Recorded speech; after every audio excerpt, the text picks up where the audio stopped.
Film ഗാരേജിലേക്ക് ഒരുക്കും സ്വാഗതം. ഇന്ന് തിയേറ്ററുകളിലേക്ക് എത്തിയ ഓണചിത്രങ്ങളിൽ ഒന്നാണല്ലോ നമ്മുടെ മലയാളത്തിന്റെ സ്വന്തം ലാലേട്ടൻ നായകനെത്തിയ ഹൃദയപൂർവ്വം. ലാലേട്ടനെ നായകനാക്കി സത്രന്തിക്കാട് സംവിധാനം ചെയ്ത ആശീർവാദ സിനിമാസ് നിർമ്മിച്ച മികച്ച അഭിനേതാക്കളെല്ലാം തന്നെ ഭാഗമായ fun family comedy entertainer cinema ആദ്യ ദിവസം തന്നെ എങ്ങും മികച്ച അഭിപ്രായങ്ങളാണല്ലോ നേടിയെടുത്തത്. ഈ ഒരു വീഡിയോയിലൂടെ സിനിമയുടെ കളക്ഷനെ കുറിച്ചുള്ള റിപ്പോർട്ടുകളാണ് പ്രേക്ഷകരിലേക്ക് എത്തിക്കുന്നത്.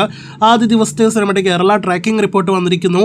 ആദ്യ ദിവസത്തെ സിനിമയുടെ കേരള വേൾഡ് വൈഡ് എസ്റ്റിമേറ്റ് റിപ്പോർട്ടുകളും വന്നിരിക്കുന്നു. ആദ്യമേ കേരള ട്രാക്കിംഗിലേക്ക് വരികയാണെങ്കിൽ 1,83,00,000 എന്ന കേരള ട്രാക്കിംഗിലേക്ക് സിനിമ എത്തപ്പെട്ടിരിക്കുകയാണ്. അപ്പോൾ ആദ്യ ദിവസത്തെ സിനിമയുടെ കേരള ഗ്രോസ് 2 കോടിയല്ല 3 കോടിയിലേറെ ഗ്രോസ് കളക്ഷൻ കടക്കുമെന്ന് ഇപ്പോൾ തന്നെ ഉറപ്പിക്കാം. 3,50,00,000 4 കോടി റേഞ്ചിലാണ് നിലവിൽ നാം പ്രതീക്ഷിക്കുന്നത്. അപ്പോൾ ഓണചിത്രങ്ങളുടെ ഏറ്റവും മികച്ച FT തുടക്കമാണ് ലാലേട്ടൻ സിനിമ ആദ്യ ദിവസം തന്നെ ഇന്ന് ക്ലാഷ് റിലീസിൽ തിയേറ്ററുകളിലേക്ക് എത്തിയിട്ടും നേടിയെടുത്തിരിക്കുന്നത്. തിയേറ്ററുകളിലേക്ക് എത്തുന്നതിന് മുന്നേ തന്നെ മികച്ച പ്രീസെയിലാണല്ലോ സിനിമ നേടിയെടുത്തത്. മറ്റു ഓണചിത്രങ്ങളെക്കാൾ വലിയ മാർജിനിലായിരുന്നു സിനിമയുടെ പ്രീസെയിൽ മുന്നേറിയത്. ഇപ്പോഴത്തെ തിയേറ്ററുകളിലേക്ക് എത്തിയതിനു ശേഷം പോസിറ്റീവ് കൂടി ലഭ്യമായതോടെ പ്രീസെയിൽ ബുക്കിങ്ങിനേക്കാൾ ഇരട്ടിക്ക് മുകളിലുള്ള ബുക്കിംഗ് ആണ് സിനിമയ്ക്ക് മണിക്കൂറിൽ ടിക്കറ്റ് വിൽപ്പനയിലെല്ലാം തന്നെ കാണാനായിട്ട് കഴിഞ്ഞിരിക്കുന്നത്. അങ്ങനെ കേരളത്തിൽ വളരെ മികച്ച തുടക്കം ലാലേട്ടൻ സിനിമ നേടിയെടുത്തിരിക്കുന്നു.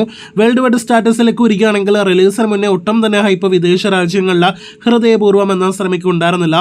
എന്നാൽ സിനിമയ്ക്ക് ലഭ്യമായ നല്ല അഭിപ്രായങ്ങൾ വിദേശ രാജ്യങ്ങളിൽ കളക്ഷൻ ഉയർത്തുമെന്നൊരു റിപ്പോർട്ടാണ് വന്നിരിക്കുന്നത്. ഒരു ഘട്ടത്തിൽ 5 കോടിയിലേറെ വേൾഡ് വൈഡ് ഗ്രോസ് പ്രതീക്ഷ സ്ഥാനത്ത് 6-8 കോടി റേഞ്ചിൽ വേൾഡ് വൈഡ് ഗ്രോസ് പ്രതീക്ഷിക്കാം എന്ന സൂചനകൾ വന്നു തുടങ്ങിയിട്ടുണ്ട്. ബാക്കിയെല്ലാം തന്നെ കൃത്യമായിട്ട് നാളെ അറിയുവാനായിട്ട് കാത്തിരിക്കാം. അപ്പോൾ ലാലേട്ടന്റെ അടുത്തൊരു മലയാളം സിനിമ കൂടി നല്ല തുടക്കം ബോക്സ് ഓഫീസിൽ തുടങ്ങിക്കഴിഞ്ഞിരിക്കുകയാണ്.